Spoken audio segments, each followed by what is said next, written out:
Welcome to American Black Journal. I'm Stephen Henderson. You know, it was 5 years ago this month when the World Health Organization declared COVID-19 a global pandemic. Of course, the virus is still around and it continues to have lingering health, social, and economic effects. That's especially true in the African American community. Joining me now to talk about COVID's impact is Dr. Nancy Fleischer. She's an associate professor of epidemiology at the University of Michigan School of Public Health. Welcome to American Black Journal. Thank you so much. Yeah, so it's hard to believe 5 years ago this month, basically the world shut down. We all went home and had to stay away from each other for a long time. And we started to really understand the consequences of the pandemic and the illness. From your chair, where are we 5 years later? Of course, the virus is still here. Things are very different than they were in 20. Absolutely. Yeah. The world looks much different than it did 5 years ago when we all went home. Yeah. I think for a large part of society, people have sort of moved on and are kind of continuing with their lives, but there's certainly been long-lasting impacts of the virus and the pandemic. Yeah. Let's start with what's happening now. We still have COVID with us. My mother was recently diagnosed with COVID. Very different circumstances than 5 years ago. She's 82 years old, someone who's got other health challenges. That would have been a real red alert 5 years ago. Now she's taking a little medicine and staying home, and she'll be fine. I mean, the progress is one of the things I think we have to acknowledge. Yes, absolutely. I think, getting the vaccine out very quickly was a huge success from the pandemic. Yeah. And developing treatments that have been effective, and all of our additional measures in public health have really made a big impact, so that the virus now is not causing as much severe illness or as much death as it was then. Yeah. But the lingering consequences from the pandemic itself and the effect that it had on different communities is still something that we're grappling with. Let's talk about what those differences are, and especially with the African American community. Yeah, absolutely. So we saw at the beginning of the pandemic that the African American community was affected very deeply. They had very high rates of illness and very high rates of death. And that was due in part to kind of the circumstances of many people being able to go home and work from home or not, but many African Americans and other people of color work in jobs where that's just not possible. And, Right. and they were in essential industries that kind of kept going. So I run a study at the University of Michigan called the Michigan COVID-19 Recovery Surveillance Study. And the study is in partnership with the Michigan Department of Health and Human Services. And so from the beginning of the pandemic, we started interviewing people to try to understand the impact of the illness, but also of the pandemic on people's lives. And so absolutely, we've seen this disproportionate impact on the African American community.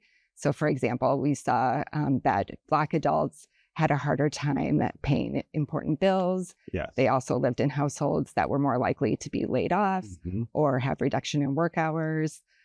In terms of the illness itself, during that sort of acute phase, they had more severe illness and had higher rates of hospitalization than people from other racial and ethnic backgrounds. Yeah.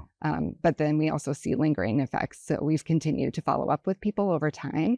And we just finished interviewing people about 3 years after their illness. And we see that African American adults had the highest rates of long COVID. So these lingering impacts on their health. Let's talk about what long COVID is. I think we hear that term a lot, and people are not sure what that actually means. What is long COVID? Yeah, so it's taken a while to kind of come to a definition of long COVID, but now the consensus is that if people have new or ongoing symptoms for 90 days or more, that's considered long COVID. And so some of the symptoms that are kind of the most prominent among people with long COVID include things like fatigue, brain fog, muscle weakness, loss of sense of taste and smell. But there's a whole host of symptoms that affect different parts of the body. Yeah. And what's the reason, I guess, what's the connection between this long COVID and the African American community? Why are more African Americans suffering? Yeah, I mean, I think that we don't totally We don't know. understand Yeah. that yet, but we do see that disproportionate impact. Put this in the kind of more the broader public health picture. Of course, pick the disease, pick the health condition. African Americans suffer at higher rates than other parts of the population, largely because of other kinds of circumstances that make our lives different. Is COVID similar or identical to those patterns, or is there something particularly pernicious about the COVID-19 virus that makes it different from what we would generally see in those disparities? Yeah, I mean, I think COVID-19 is interesting because we see both kind of this acute viral illness, Yeah. but then we also see these longer term impacts, Yes. and we see that kind of together. And so I think it's just been very pronounced, the disproportionate impact on the African American community. Yeah, yeah. In the research that you're doing, obviously the hope is to learn more about what happened, to deal with it differently in the future. Are there some things you could pull out that are obvious changes we should be making, or things we ought to be addressing In public health kind of as a whole? Mm-hmm. Yeah. I mean, I think one important thing is that our public health infrastructure needs to be continuously invested in. Yes. So that means investing in systems and people at the Centers for Disease Control and Prevention, at our state health departments, at our local health departments.